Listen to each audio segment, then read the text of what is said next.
Korang perasan tak? Dekat every merch tentang cannabis, tak kisahlah dekat bag ke, dekat hoodie ke, dekat t-shirt, mesti ada nama daun ni.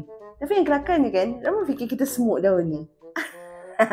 Hari ni kita debunk kan apa yang kita hisap sebenarnya. The actual part yang kita smoke is the flower or the bud ataupun bunganya. Dalam cannabis, atas bunga tu actually dia macam ada bintik-bintik putih ataupun macam kristal-kristal putih yang dinamakan trichomes. Trichomes ni yang mengandungi THC, CBD, CBG, CBN and all 100 of chemical compound in cannabis. So terpenulis pula akan memainkan peranan penting untuk bau dan juga rasa. Kat situ korang akan bau earthy, fruity, grassy, or piney. Why bud hits different? Well, actually dalam buds tu sendiri ada dengan resin. Resin yang mengandungi THC, tetrahydrocannabinol, chemical compound yang bagi korang efek psychoactive ataupun the high. Kalau CBD, cannabidiol, akan bagi korang efek calm, anti-anxiety dan relaxing. In short, bud tu potent. Daun cannabinoid content dia sangat rendah. Korang memerlukan berguni-guni untuk korang getting high. Not even close. Kalau kau bakar daun, it was like macam kau tengah smoke chlorophyll. And by then, you just coughing out your soul. Tapi tak bermaksud macam daun ni tak ada guna. Daun digunakan untuk buat produk seperti topical balm or compost ataupun boleh dimakan begitu saja seperti ulam.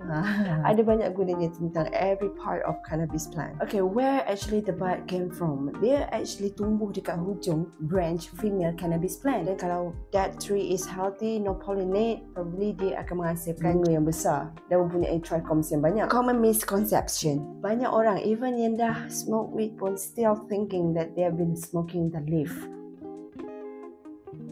Diorang fikir basically cannabis is daun yang digulung. Yeah, kita tahu it's not accessible in your country to get a fresh bud. You don't know how it look like, how beautiful the flower is. Yang korang dapat adalah brick. Obviously dia dah kena compress. Korang pun tak tahu macam mana rupa dia. So bila korang tengok, oh ini daun yang kita tunggu. Lambang kat baju aku tu, itulah yang aku hisap. Ya, tak boleh salahkan. Tapi nowadays korang ada Google. Korang boleh Google je.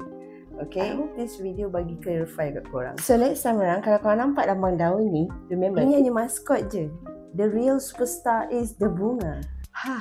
I think I said it out loud, don't you think?